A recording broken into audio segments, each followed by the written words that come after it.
Hello बच्चों, मैं हूं आपकी सुचिता मैम और आप सभी कैसे हैं? आई होप अच्छे ही होंगे। क्यों? क्योंकि मैं भी बहुत अच्छी हूं, है ना। और आपने लास्ट वीडियो देखी जो मैंने पढ़ाया था आपको, उसके अंदर कंपोनेंट ऑफ फूड अपना चैप्टर 1 स्टार्ट किया था अपन ने। आई होप आपने देखा होगा और अच्छा लगा होगा। ठीक है, तो आज हम उसी के आगे हमारा नेक्स्ट वीडियो हम देखने जा रहे हैं। ठीक है, हमारा आज का टॉपिक, जैसा कि मैंने आपको बोला था कि अब हम नेक्स्ट वीडियो में कंपोनेंट्स को हम शुरू करेंगे, जो कि आपके चैप्टर का ही मेन चीज है, वो हम आप फिर देखेंगे। तो देखिए बच्चों, यहाँ पे मैंने हेडिंग लिखी है मेजर न्यूट्रिएंट्स। क्या है? मेजर न्यूट्रिएंट्स, यानी न्यूट्रिएंट्स तो बहुत तरह के, जैसे वाटर है तो वाटर भी अपने आप में क्या है? न्यूट्रिएंट है।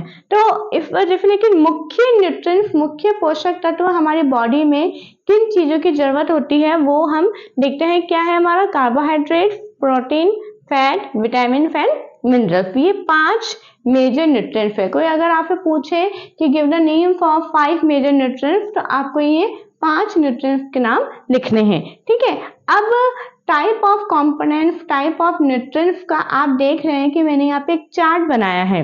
ओके, तो आपको भी अपनी कॉपी में इस तरीके से चार्ट बनाना है। इस तरीके से नाम भी अपन लिख सकते हैं, लेकिन आप देख पा रहे होंगे कि इस तरह से जब हम बना के लिखते हैं चार्ट, तो एक अच्छा लगता है कॉपी के अंदर भी, और टीचर को भी चेक करने में अच्छा लगेगा, और आपको खुद को नाम याद करने में भी ऐसे आसानी होगी। तो हमारा यहाँ पे मैंने क्या बनाया है? Types of components. How many type of component? 5 types.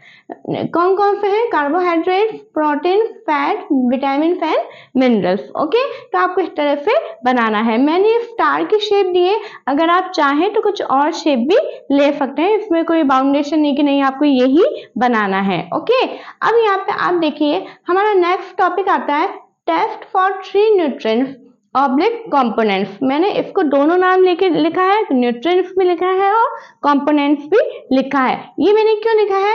देखिए, जैसे कि आप देख रहे हैं कि हमारे चैप्टर के अंदर हमें ये टेस्ट करना है कि जो हम फूड आइटम ले रहे हैं, फूड आइटम में कार्बोहाइड्रेट प्रेजेंट है या नहीं है, प्रोटीन प्रेजेंट है या नहीं है, या फैट प्रेजेंट है या नहीं, तो उसके लिए हमें टेस्ट करना पड़ेगा। ओके, तो टेस्ट के लिए हमें लेबोरेटरी जाना पड़ता है, वहां पे कुछ केमिकल्स होते हैं, कुछ सॉल्यूशन होते हैं, उसका हमें यूज में लेना होता है, फिर हम उसको टेस्ट करते हैं, एक रिजल्ट सामने आता है, तब हम पता कर पाते हैं कि हाँ, उसके इस फूड आइटम के अंदर ये वाला न्यूट्रिएंट या ये कंपोनेंट प्रेजेंट है या नहीं। ठीक है, तो मैंने आपको वो सारी चीजें याद रखनी पड़ेगी कि कार्बोहाइड्रेट के लिए हमें कौन सा सॉल्यूशन चाहिए, और वो सॉल्यूशन अप्लाई करने पे वो कौन सा कलर सामने आता है। ओके, तो वो याद रखने के लिए, क्योंकि यहाँ पे बहुत सारे क्वेश्चन पुटअप होते हैं, तो वो याद रखने के लिए मैंने आपको यहाँ पे एक टेबल बना के लिखी है। ये टेबल भी आपको कॉपी में बनाना है। इस टेबल को अगर आप कॉपी में बना के रखेंगे तो आपको ये याद करने में बहुत ही आसानी हो जाएगी। जैसे कि देखो, फर्स्ट कॉलम है सीरियल नंबर, सेकंड कॉलम है कंपोनेंट्स। 3 टाइप्स के कंपोनेंट्स का टेस्ट आपके बुक में दे रखा है, carbohydrates, protein and fat. Okay, carbohydrates के लिए कौन सी थिंग्स की जरूरत है?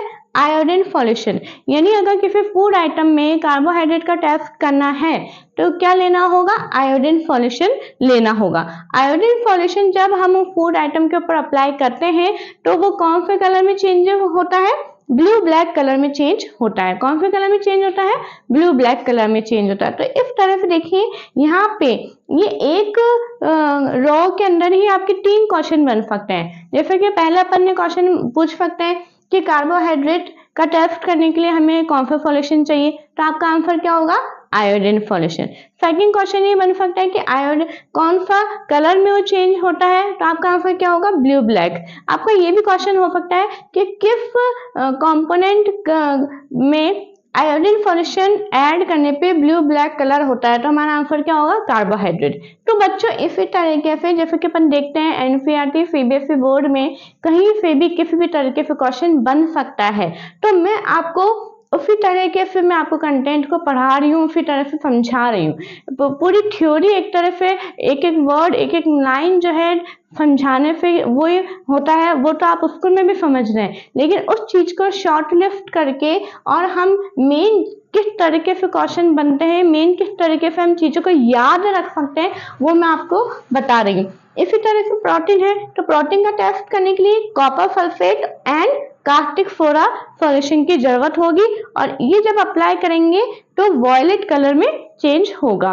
ओके, ये ऐसे याद करना है। फैट के लिए हमें पेपर की जरूरत होगी, ठीक है, और पेपर के ऊपर जब ऑयली पैचेस नजर आते हैं तो इट मीन्स उस फूड आइटम के अंदर फैट प्रेजेंट है। इसका हम बहुत डिटेल में भी अभी देखेंगे हम, लेकिन ये आप टेबल जरूर से बना के रखना बच्चों, क्योंकि इस टेबल से आपको बहुत, मुझे पूरा विश्वास है कि आपको याद करने में बहुत ही आसानी होगी। ओके, अब इधर देखते हैं। अब आज हम हमारा फर्स्ट टेस्ट देख रहे हैं, टेस्ट फॉर स्टार्च। आप यहाँ पे देख रहे हैं स्टार्च लिखा है। स्टार्च क्या होता है? स्टार्च जो है मतलब जो कार्बोहाइड्रेट कंपोनेंट है वो स्टार्च के फॉर्म में प्रेजेंट होता है। अभी आपको बस इतना ही ध्यान में रखना है, ठीक है। तो स्टार्च के टेस्ट के लिए अब हमें क्या चाहिए? हमने यहाँ पे लिखा था ना आयोडीन सॉल्यूशन। क्या चाहिए? Iodine solution. अब पहली बात तो हमें आयोडीन सॉल्यूशन बनाना पड़ेगा। अगर लैब के अंदर आयोडीन सॉल्यूशन बना हुआ नहीं है तो उसको हमें बनाना पड़ेगा। तो उसको बनाने के लिए हमें क्या चाहिएगा? एक तो आयोडीन चाहिएगा और हमें क्या चाहिएगा?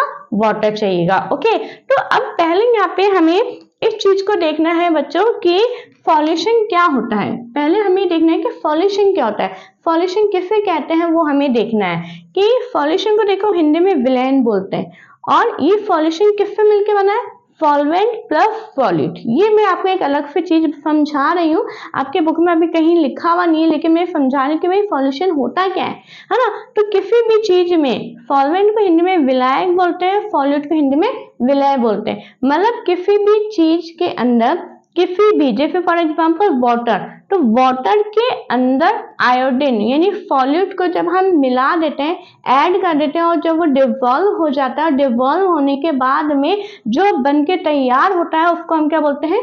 सॉल्यूशन। जैसे कि आपने वाटर लिया, वाटर के अंदर आपने शुगर ऐड करी और शुगर को जब उसके अंदर डिवॉल्व करा, ठीक है, तो क्या बना? वो शुगर सॉल्यूशन।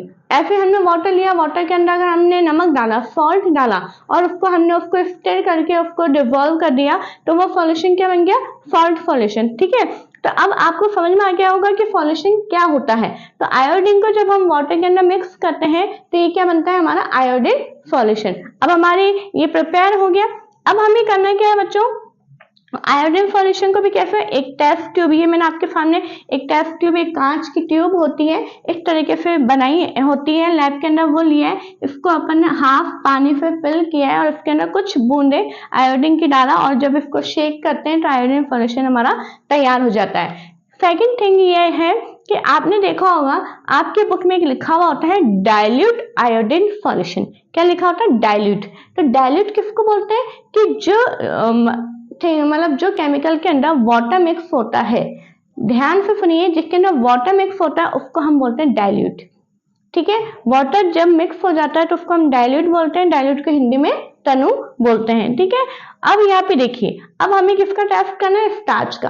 तो स्टार्च का टेस्ट करने के लिए हम कोई ना कोई फूड आइटम लेंगे या फिर हम रॉ मटेरियल भी ले सकते हैं। तो रॉ मटेरियल जैसे कि पोटैटो लिया, पोटैटो के ऊपर 2 से 3 ड्रॉप्स हमने किसका लिखा है? डाइल्यूट आयोडीन सॉल्यूशन का हमने ड्रॉपर से उस पे डाला, तो डालने पे उस पोटैटो पे कलर क्या आ जाता है? ब्लू ब्लैक कलर में वो चेंज हो जाता है। क्या में चेंज हो जाता है? ब्लू ब्लैक कलर में चेंज होता है। इट मीन्स क्या लिखा है?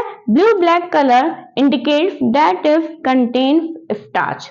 ब्लू ब्लैक कलर अगर वहां पर आया है तो ये इंडिकेट करता है कि उस फूड आइटम के अंदर स्टार्च प्रेजेंट है, इट मीन्स कार्बोहाइड्रेट प्रेजेंट है। तो बच्चों ये इतना आई होप आपको समझ में आया होगा। मैंने मेरी तरफ से कोई भी चीज नहीं छोड़ी है और आज इसको इस तरीके से लिखेंगे। देखो बच्चों, थ्योरी में याद करना थोड़ा सा टिपिकल लगता है, थोड़ा सा बोरिंग भी लगता है, लेकिन मैंने आपको इस तरह से लिखा है, इस तरह से आप लिखोगे तो आपको बहुत जल्दी याद हो जाएगा, है ना। 2 मिनट का हम रिवाइज करते हैं। हमने कार्बोहाइड्रेट के लिए हमें क्या चाहिए? क्या चाहिए? Iodine solution. आयोडीन सॉल्यूशन डालते कौन सा कलर आ जाएगा? ब्लू ब्लैक कलर आ जाएगा। फिर हमने प्रोटीन लिया, टेबल को याद रखो, देखो प्रोटीन लिया, प्रोटीन में हमने क्या डाला, copper sulphate and caustic soda, ये डालने पे हमारा कौन सा कलर आएगा, वॉयलेट। देखो 3 कॉलम है, फिर हाथ का इशारा करके हम याद कर सकते हैं। फैट है, फैट के लिए हमें क्या चाहिए, पेपर, पेपर पे क्या आएंगे हमारे, ऑयली पैचेस। याद हो गई टेबल, आराम से हमने इतने क्वेश्चन, 9 क्वेश्चन आपके याद हो गए, क्योंकि एक लाइन में 3 क्वेश्चन बन रहे हैं, तो इट मीन्स हमारे 9 क्वेश्चन याद हो गए। यहाँ पे अगर हम देखेंगे तो हम आयोडीन सॉल्यूशन पूछा जा सकता है, आयोडीन सॉल्यूशन कैसे बनाया, तो आयोडीन सॉल्यूशन यानी किसी में मिलाना है, यानी वाटर हम ले सकते हैं। वाटर जो है सबसे यूनिवर्सल सॉल्वेंट कहलाता है, तो आयोडीन प्लस वाटर, ये हमारा क्या बन गया, आयोडीन सॉल्यूशन, है ना। अब उसके बाद में हमें स्टार्च का टेस्ट करना है, तो हमने क्या लिया, रॉ मटेरियल, उसके अंदर हमने क्या लिया, आयोडीन सॉल्यूशन, कौन सा कलर आया, ब्लू ब्लैक कलर आया। तो जैसे ही ब्लू ब्लैक कलर आ जाता है, इट मीन्स इस फूड आइटम के अंदर स्टार्च प्रेजेंट है। ठीक है बच्चों, तो आप इसका स्क्रीनशॉट ले लीजिए, और आप इसमें मैं पूरी उम्मीद करती हूँ कि आप इस अपनी कॉपी के अंदर नोट डाउन जरूर करेंगे। ओके, आई होप आपने स्क्रीनशॉट ले लिया होगा, और ये आपकी कॉपी के अंदर स्टेप बाय स्टेप लिखने चाहिए। और अब इसके आगे जो नेक्स्ट वीडियो आएगी, उसके अंदर हम इन दोनों वीडियो से रिलेटेड जितने भी क्वेश्चन हम बनेंगे वो क्वेश्चन हम करेंगे, क्योंकि एक्स्ट्रा क्वेश्चन जब तक आप नहीं करोगे तब तक आपका टॉपिक मजबूत नहीं बनेगा। ओके बच्चों, घबराना नहीं है कि मैडम ने इतने देर सारे क्वेश्चन दे दी, नहीं, हमें मजबूत बनना है, हमें कॉन्सेप्ट क्लियर करना है, हमें रटना नहीं है। ओके, नींद में फिर भी अगर मैं आपको जगा के पूछ लूं कि आयोडीन सॉल्यूशन किसका को टेस्ट करने के लिए काम में लेता है, तो आप क्या बोलोगे, स्टार्च के लिए। ओके, तो इस तरह से हमें लर्न करना है, हमें समझना है, ये नहीं कि 6 महीने बाद आप भूल गए हो, नहीं, हमें समझना है। ओके बच्चों, तो आई होप आपको ये वीडियो अच्छी लगी होगी, और अगर वीडियो अच्छी लगे तो आप इसे लाइक करिए, शेयर करिए, सब्सक्राइब करिए, और जो एक बेल आइकन होता है उसे आप प्रेस करिए, ठीक है। और अगर नेक्स्ट जो वीडियो आएगी आप उसका इंतजार करिएगा, क्योंकि बीच बीच में मैं दूसरी क्लास की वीडियो भी डालूंगी, तो आप ये मत सोचिएगा कि हमारी क्लास का तो वीडियो आया ही नहीं है, हमारा चैप्टर अधूरा रह गया, ऐसा कुछ भी नहीं है। आप इंतजार करिए, आपकी वीडियो आती रहेंगी। Okay, thank you.